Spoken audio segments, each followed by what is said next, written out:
Hello दोस्तों, मध्यकालीन भारतीय इतिहास पर मैं अपनी अगली प्रस्तुति के साथ आपके समक्ष उपस्थित हूँ।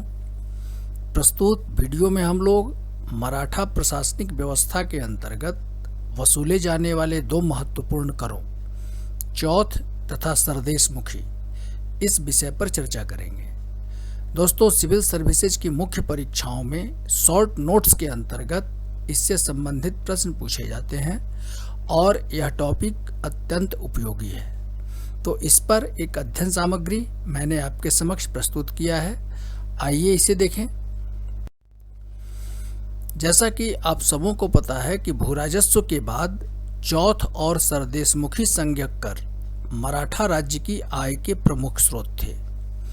इस तथ्य की चर्चा मैंने मराठा प्रशासनिक व्यवस्था के अंतर्गत किया है। शिवाजी ने समीपवर्ती मुगल साम्राज्य के प्रांतों तथा बीजापुर के कुछ जिलों से इन करों की वसूली की थी। पेशवाओं के काल में भी इन करों को पूर्ववत वसूला जाता रहा। इससे पूर्व भी पश्चिमी भारत में इन करों को वसूलने की प्रथा प्रचलित थी, अर्थात चौथ के वसूली की प्रथा पहले से ही पश्चिमी भारत में चली आ रही थी। चौथ की दर 25% और सरदेशमुखी की दर 10% होती थी। इससे भी आप परिचित हैं। आइए आगे देखें। आइए देखें कि चौथ और सरदेशमुखी का स्वरूप क्या था। तो चौथ एवं सरदेशमुखी के स्वरूप को लेकर के इतिहासकारों में काफी मतभेद है। कुछ महत्वपूर्ण इतिहासकारों के विचार देखिए। तो रानाडे के अनुसार चौथ समीपवर्ती बीज राज्य क्षेत्रों के शासकों को बाह्य आक्रमणों से सुरक्षा के एवज में वसूला जाने वाला एक कर था, अर्थात जो राज्य मराठों को चौथ देते थे, मराठे उन राज्यों की सुरक्षा बाह्य आक्रमणों से करते थे। रानाडे के अनुसार रानाडे इसकी तुलना लॉर्ड वेलेस्ली की सहायक संधि प्रणाली से करते हैं।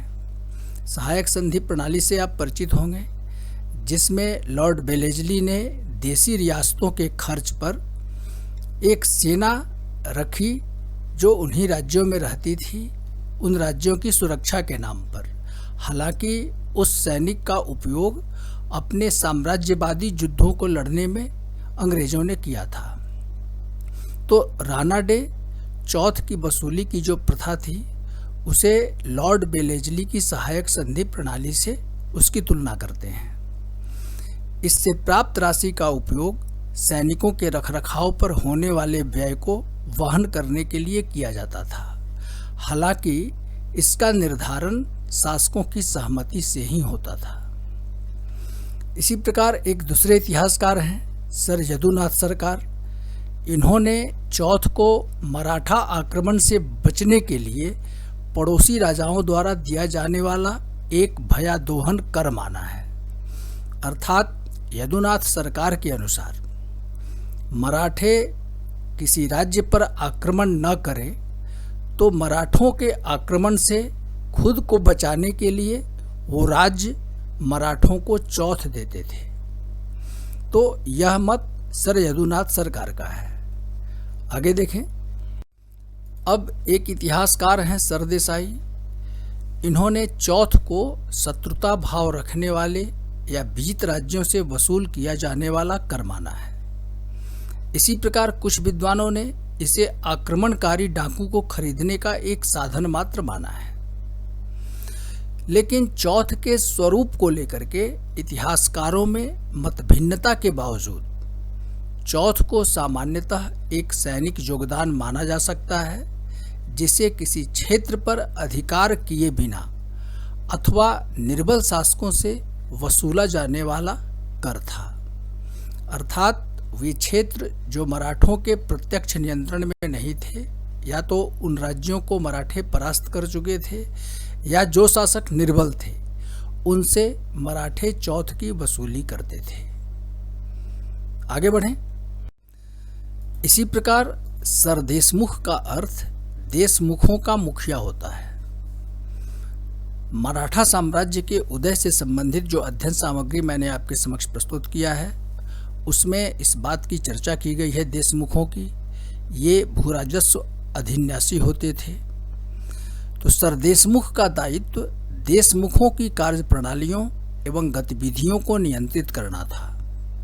शिवाजी स्वयं को अपने राज्य का वंशानुगत सरदेशमुख होने का दावा करते थे और देशमुखों के प्रति किए गए सेवाओं के बदले भूराजस्व का 10% सरदेशमुखी के रूप में प्राप्त करते थे।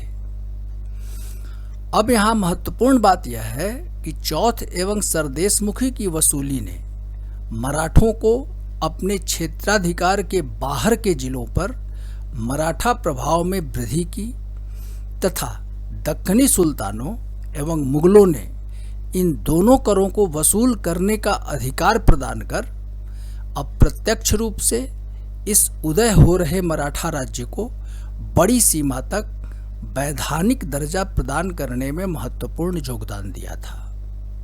तो दोस्तों, चौथ एवं सरदेशमुखी से संबंधित एक तथ्य मैंने आपके समक्ष प्रस्तुत किया है। मुझे उम्मीद है कि इस अध्ययन सामग्री का उपयोग करते हुए अगर इससे संबंधित कोई प्रश्न परीक्षाओं में पूछे जाते हैं तो आप उनका उत्तर आसानी से दे पाएंगे। मेरी अगली प्रस्तुति शिवाजी के मूल्यांकन से संबंधित है। इस वीडियो में बस इतना ही। दोस्तों, यदि अभी तक आपने मेरे इस चैनल को सब्सक्राइब नहीं किया है तो इसे सब्सक्राइब करें और मेरे इस वीडियो को लाइक करें। धन्यवाद।